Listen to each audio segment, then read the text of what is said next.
आपल्याला या ठिकाणी इथं पण एस दिसते, इथं पण एस दिसतो आणि इथं पण 3 दिसतं आणि इथं पण 3 दिसतं. दुसरी कुठेच एस नाही आहे, त्यामुळे आपण याची किंमत किती घेतलेली आहे? 3 घेतलेली आहे.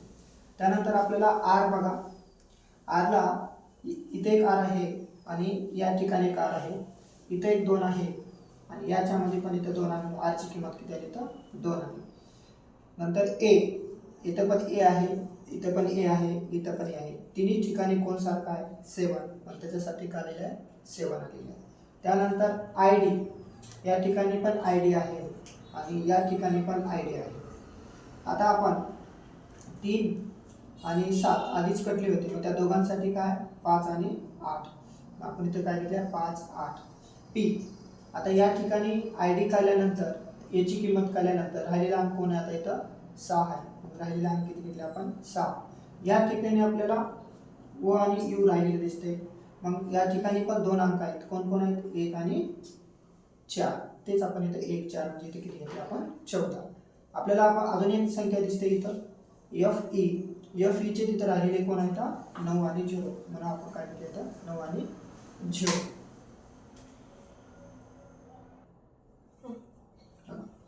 ईएफ साठी काय किंमत वापरलेली आहे इथं? 90. म्हणून 90. आपल्याला 10 बघायचं, याचं उत्तर काढायचं आहे. ते त्यामधून आपण सांकेतिक कोड काढून घेतलेले आहे. त्याचे भागाकाराला इथं भागाकार द्या. पी ची किंमत इथं 6 आहे. वजाबाकीचं वजाबाकी द्या. ए ची किंमत आपल्याला इथं 7 माहीत आहे.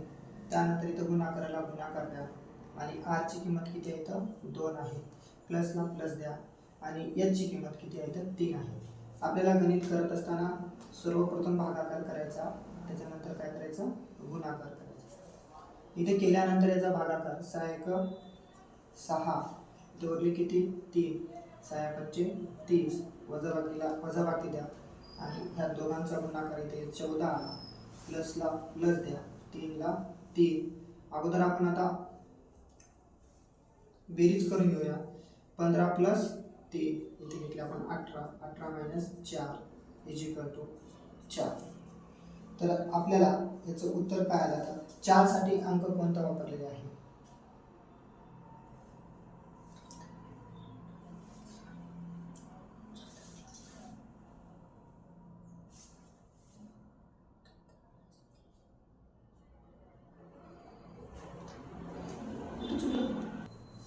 आपले हे 4 उत्तर आल्यानंतर पर्यायामधून आपल्याला उत्तर काढावं लागेल या ठिकाणी, कारण तर 4 ची किंमत याच्यात मिसळून आहे, ओ किंवा यू बघावं लागेल.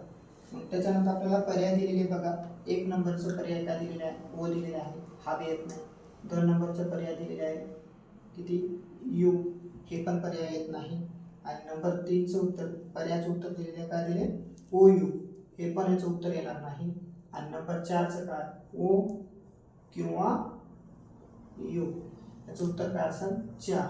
कारण हे दोघांसाठी आहे, दोघांपैकी एक आहे, आपल्याला निश्चित माहित नाही ओ साठी 1 आहे का 4 आहे, यू साठी 1 आहे का 4 आहे.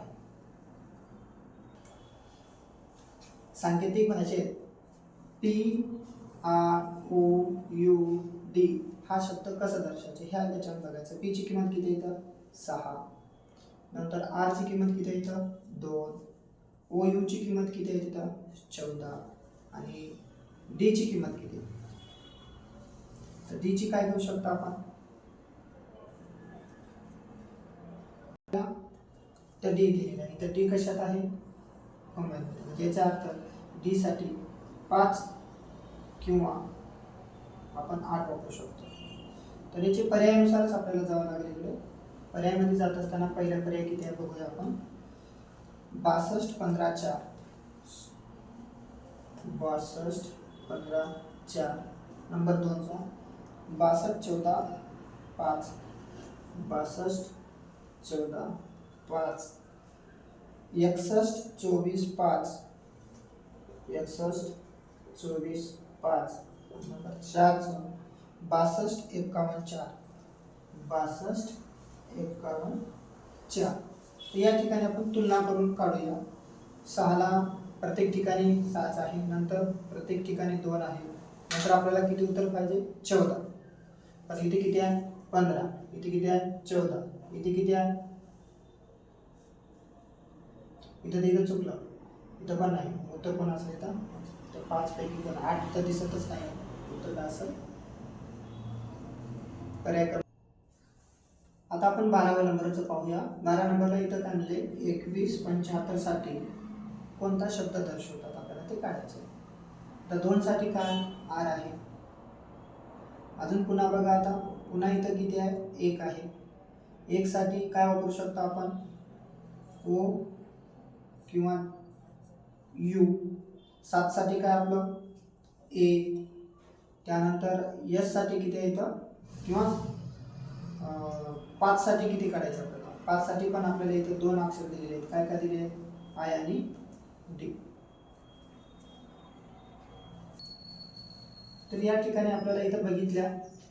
त्यानंतर आपण इथं बघूया. तर इथं मला 2 साठी काय वापरलेले आहे पर्यायामध्ये? इथं आर आणि आर. या ठिकाणी एफ आणि पी दिसले, हे 2 कटले. त्यानंतर मला कोण पाहिजे? एकतर ओ पाहिजे किंवा यू पाहिजे. तर मला इथं पर्यायामध्ये काय दिसते? ई. म्हणून हे बी कटलं. समजलं का? त्यानंतर पुढे बघा, आपल्याला 7 साठी काय पाहिजे? ए. बरोबर आहे. आणि आता डी साठी काय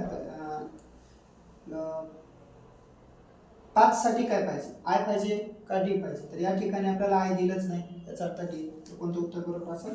4.